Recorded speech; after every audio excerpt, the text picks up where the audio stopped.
DeSanto Propane is 4 generations strong as a trustworthy, family-owned business with unmatched customer service. Go online at DeSantoPropane.com for more info or call toll-free at 1-800-752-4574 today. Since 1937, the difference has been DeSanto Propane.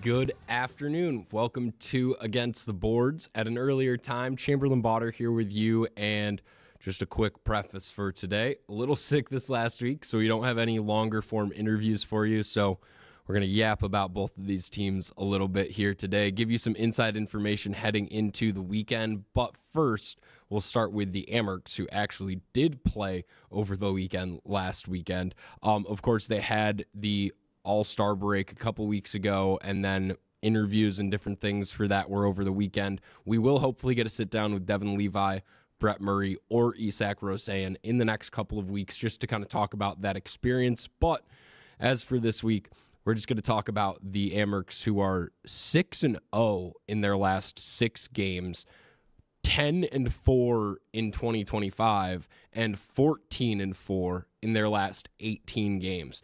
I was just looking through some interesting stat numbers from this Amerks team before we get into the specifics of their win over the Cleveland Monsters. In their last 6 games, the lowest goal tally they have scored is 4. They did that 3 times. Once in the calendar year of 2025 have they not scored in a game. And aside from that one time not scoring in that game, they've scored at least 2 goals in every other match that they've played in so far this year. This offense knows how to put the puck in the back of the net. And realistically, with the way that Devin Levi is playing, he's coming out with a top 10 AHL goalie numbers right now. And it's been pretty impressive to see, really, is the easiest way to put it. I mean, you bring in a new head coach this year after having Seth Appert have so much success bringing this team to the playoffs year after year, and then somehow it's a better regular season than the Amerks have really ever had under Seth Appert to this point in the year. So speaking of that, this past week on Tuesday, at Cleveland, it was a 5-1 win for the Amerks. Tyson Kozak made his return to the team after a stint for January in Buffalo, where he had no goals and no assists, unfortunately. However, immediately upon returning to the Amerks, scores a goal in the 3rd period for the 4th of the day for Rochester. The 5th was scored by Isak Rosen. Nicholas Aube-Kubel had a pair of goals for the first time as an Amerk, and he's proving to be a pretty nice addition to that 3rd or 4th line with the way that this Amerks team just rolls 4, as we've talked about before. Every line gets the same number of minutes. He's been getting some different matchups. Last time on Tuesday, he didn't play with Konsta Helenius, who we thought would be someone that they stayed paired together for quite a bit because Kubel talked about wanting to be able to take him under his wing as he was in Rochester, but we'll likely see more and more of them getting on lines together. This weekend is going to be extra interesting because when you get young players and you get 3 days of playing in a row, that means you're going to see a lot of line changes. Something to note with that is that in prior years, Alexander Kisakov would never play a 3-3. He might play Friday, he might play Sunday, but he's not going to play all 3 days. Now he's at a different point. That's where Victor Neuchev was at one point last season as well. A bunch of different guys on this team are just too young to play 180 minutes in the span of 72 hours. And so that's why you'll see a lot of line changes potentially coming up for this weekend. We've already seen Helenius once in the last couple of games at center. I would expect that there's a chance in these 3 games that we could see him lined up at center again, and they'll give him Aube-Kubel off of his left wing to give him some veteran help there in that line. So some quick stats to get into from this Amerks team before we go to the weekend that they're going to have. And by quick stats, I mean, we already talked about it. They're 14-4 in their last 18 games, but one of the most interesting stats that they have They have 19 road wins in the AHL right now. That is number one in all of minor league hockey. They are the best team on the road. And if you can go into someone else's barn and pull out 19 wins over the course of the season, then I don't think that a playoff series is really that concerning of an energy, if you know what I mean. I mean, the AHL is a league that, as we're going to see teams, Rochester's going to have to go to Syracuse. Rochester's going to have to go to a Utica. These are teams that when it comes playoff time, the Amerks can pack out those barns just as much as the home team can. So if this team is going right now during the regular season when Amerks fans aren't traveling as much and get out a league-leading number of wins, I like their odds for the playoffs. Now, the key with that is something that we talked a little bit about last week, too. When this team was under Seth Apper, they often found their stride in February because they needed to play playoff hockey. Not that they were bad through the first half of the season, but some years they were literally bad through the first half of the season. And they needed to play the best hockey possible to get into the playoffs, and that then set them up for, well, we're already playing the best hockey, and we've been playing the best hockey for 3 months. So now we're just going to go roll everyone to a North Division championship. However, if you're going to come in and be the team that's on the top of the mountain, then everyone else wants to knock you off. There's a big difference between playing your best hockey and getting everyone else's best hockey. So we'll have to see what the Amerks are going to get when it comes playoff time, but I think the defining factor will be the March push for this team and how much they're still willing to fight for those games, despite the fact that they'll potentially have a very clinched scenario by a time when they normally would not if you're in the Blue Cross Arena. As we said, a 3-3 weekend for the Amerks. Home, then away, then home. Thankfully, the North Division allows for those short road trips. They're going to be playing Utica on the road on Saturday. So they'll host the Syracuse Crunch once again. Right now, for some recency, the Amerks have scored 4 in both of their last 2 games against the Crunch. One of them was an overtime matchup, though, however, a 4-3 win in OT. That was the closest game that they've played in a little while here. But riding off of also a 4-1 win the day before that against the Crunch. So this Amerks team shows a bunch of different versions. Those were on the road as well. So taking on the Crunch on a Friday night at home will be nice for the Amerks right during that February break for high school students too. So potentially a chance for more families to be coming in to that situation, and especially more so maybe for that Sunday game that's going to be coming up as well. But the Syracuse Crunch is the first one on Friday. Then it'll be the Utica Comets. Comets last time they played a 7-4 win. That was one of the first games that I went and covered with the pod. And it was interesting because it was a game where Coach Leone was really unhappy with the outcome overall. But, I mean, they've had a couple of those quote-unquote boring games since then. It was a 4-0 win over Belleville, absurdly. But different games like that are going to get them where they want to be. Whenever they play Utica, though, both teams get up. It's physical. Although Utica's not what they've been in years past, it feels like. Just the way the roster is constructed at this point with where the veterans are, where the bodies are, where the weight is, if you know what I mean. So definitely feels like that's a matchup that's in favor of the Amerks this year, which is not something that I would have always thought. I feel like I just think back to times when you're in the playoffs against a team that is just bigger in Utica, and you're just way too concerned. But this year it does feel a little different against this Utica Comets squad. Saturday, or Sunday rather, will be the Laval Rocket. And when it comes to Laval, they're probably one of the few teams that, should actually be on the radar to watch out for, because they are the only team in the North Division that's above the Amerks at this point. They have one more win than the Amerks, so this is where things get exciting here, right? With one more win and one less OT loss, if the Amerks can pull out the win here, they will take the lead in points. However, if it's an overtime win, they do not take the lead in points. They will stay then tied, first and second tied in the conference. So we'll have to see how that one will shake out, but the North Division will look different in its standings by Monday morning, I guess is the way that I would put it. Times for those games, if anyone's interested in heading out to them, it's a 7:05 start on Friday for the Crunch game and a 3:05 start on Sunday, February 16th against the Laval Rocket. That game, I would expect it to be probably like a 3-2 type game. I don't know if Laval will allow Rochester to get to their excessive scoring game, but I think if Rochester does get over 4, I think they win. I think that's the way this team is built right now, whether it's what Coach Leone wants or not. It's not, by the way. Whether it's what he wants or not, this team currently is set up in a way where if they score 4 or 5, they're en route to score 6 or 7. And when they're doing any of those things, they are keeping teams out of the net for at least 4.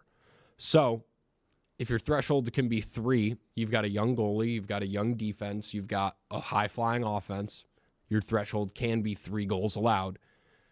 That's how the Amerks are playing right now, and it's working out in their favor. Not ideally for their coach, but still in their favor.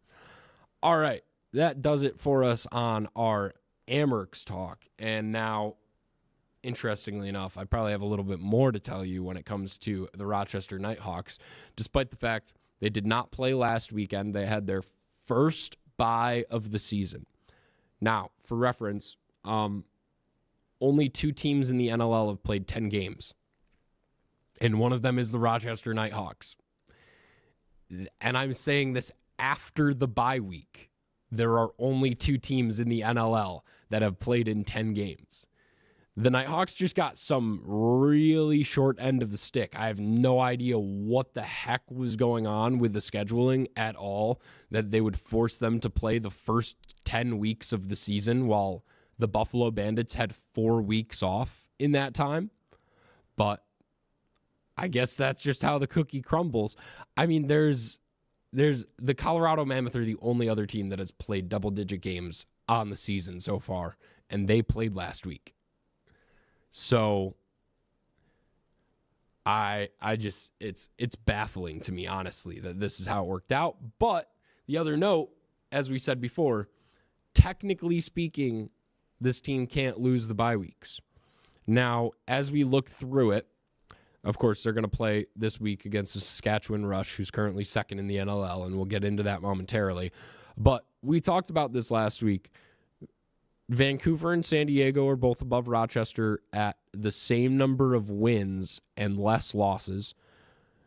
Ottawa and Halifax also in that same boat, same number of wins, less losses.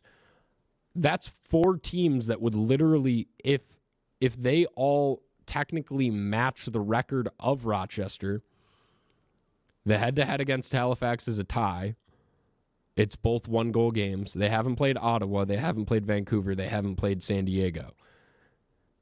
If they're tied there, that gets you up to playoffs. Like, you're in a playoff spot at that point. So the bye weeks can 100% work out in favor of the Knighthawks as time goes on.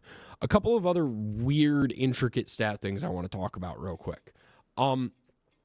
Pre-Rylan Hartley's return to the Rochester Knighthawks, in games that this team allowed a single player to score more than 3 goals or 5 points, they lost all of those games until Rylan Hartley came back and Joe Resetaritz and Mitch Jones both had 8 points for the Philadelphia Wings, and the Knighthawks still pulled out the win. Now, this might sound like a super random number that I'm throwing at you to explain some things, but really I think it can answer a lot for us about how this team plays against an offense. If you look at the Bandits when they're playing against the Knighthawks, and Josh Byrne has 2 goals and 9 assists. That's a pretty normal day for a good attacker against the Knighthawks, actually, as Mitch Jones has 1 goal and 7 assists in their game for the Philadelphia Wings. You see players like Randy Stotts come out of a game with 4 assists at different points for the Halifax Thunderbirds. Ryan Lee had 5 assists for the Colorado Mammoth. Assists are a natural part of the game of lacrosse, obviously, but what I feel like I've also seen a little bit with this team is that feeders can thrive against the Knighthawks offense. Now, that prompts a conversation to the Saskatchewan Rush, which is right where we're going with this. There's way too many feeders on the Saskatchewan Rush, folks. Now, of course, we've played this team already this year. It's a 14-12 loss at home for the Rochester Knighthawks. Where this team scares me is the left side. And by left side, I mean left-handed side. Between Ryan Keenan and Zach Manns, this team is fully capable of creating about 12 goals off of primary or secondary assists just between those two. Now, that's not the way that they play all the time. Given throughout this season so far for Saskatchewan, I mean, they've been rolling. I mean, not necessarily rolling. They've been in some close games, but they've been scoring, I guess is the way that I would put it. In their last 6 games, 14-0 or 14-12 win over Rochester, 11-12 loss to Philly, a 15-9 win over Las Vegas. They lost to Toronto. They only scored 8. That was an interesting game, I won't lie. But then 17 against Albany, 12 against San Diego. This team knows how to put the ball into the back of the net, and it is thanks to their captain in Ryan Keenan, who just started to kind of turn up over these last couple of weeks with his assist numbers, despite the fact that he's still second on the team in points. And, of course, Zach Manns, who is in at 43 points right now, 22 goals, 21 assists. A pretty nice spread for the lefty, who is no question the face of this team. However, I think I'd like to make some predictions. I would like to make some predictions. I think if any player is going to go off against Rochester on Saturday or this weekend, it's going to be Levi Anderson. I don't know what it is about the way that this team plays against Americans, but it is just not as good as they play against Canadians. Simply, I don't know why, other than the fact that I guess there are some slight technical aspects of the game that are different. I don't know why you would have one of the best Americans in box lacrosse on your team and then play worse against other Americans, but sometimes it does feel like that's the case. I mean, Joe Resetarits popped off for 5 goals, 3 assists. It's just, as you go down the line of, the Tom Schreibers of the world, how Levi Anderson played in this game the first time that these two teams matched up, I just don't love how the Knighthawks stack up when they play against a strong American player that is a good Dodger. I mean, even Brennan O'Neill didn't pop off, but he still looks scary when he's playing against Rochester just because so much of that defense is Canadian and box-centric. So the way that all of their tells work, for the most part, except for like a Rylan Reese, is box-centric. So when you get those field guys, it's just a little bit harder. As we say that, I think this is going to come down to a 1 or 2 goal game, and I think Levi Anderson scores the game winner. That's just kind of the energy it gives me, unless a couple major factors. Jake Naso went out injured against the Albany Firewolves 2 weeks ago. Now, you might remember Jake Naso because when he played against the Rochester Knighthawks earlier in the season, when Mike Sisselberger was not on the roster, he went 83% at the faceoff dot. He was 25 of 30. And that was a day when Taylor Jensen only took 6. Tyler Halls won 5 of 23. I don't know if he's going to be playing this week. Was out last week against San Diego. He went out during the game against Albany very, very early on, and Mike Messenger was taking a lot of those faceoffs. So we could very well see a Mike Messenger versus Mike Sisselberger show at the faceoff dot, which don't use your flash to show that faceoff dot, because if anybody's helmets come off, you're going to get blinded by the baldness. I won't lie. But just had to throw that one out there real quick. But yeah, the faceoff dot is going to be a conversation, because if it is Mike Messenger, then Mike Sisselberger will have a great day at the dot. Connor Fields gets more touches, and then we're talking about probably a 16-12, a 16-14 game. If Messenger can nullify Sis at the dot, or if Jake Naso is back, I see 9-8. It's just kind of, this game is dependent on so many things, right? But the other part that's back with it is Rylan Hartley, of course, who, being in goal, just changes the game completely in my mind. Now, as we learned against Philly, it doesn't necessarily change what the actual scores of the games are in comparison to the rest of the season. What it does do, though, is take a game like that Philly game where if Riley Hutchcraft had been playing, I don't want to talk bad about Riley Hutchcraft, so this is probably the last thing I'm going to say about it, but if Hutchie's in that game, it's probably a 17-15 game in favor of Philly. Instead, it was a 15-12 game in favor of the Knighthawks. So, you put Hartley in goal. You put the face-off with Sisselberger against a not specialist. I think that those two odds are in the Knighthawks' favor. Now, with that said, they've lost this team once already, and that was at home. Now they have to go to some neon green turf and play on that. It's going to be really interesting.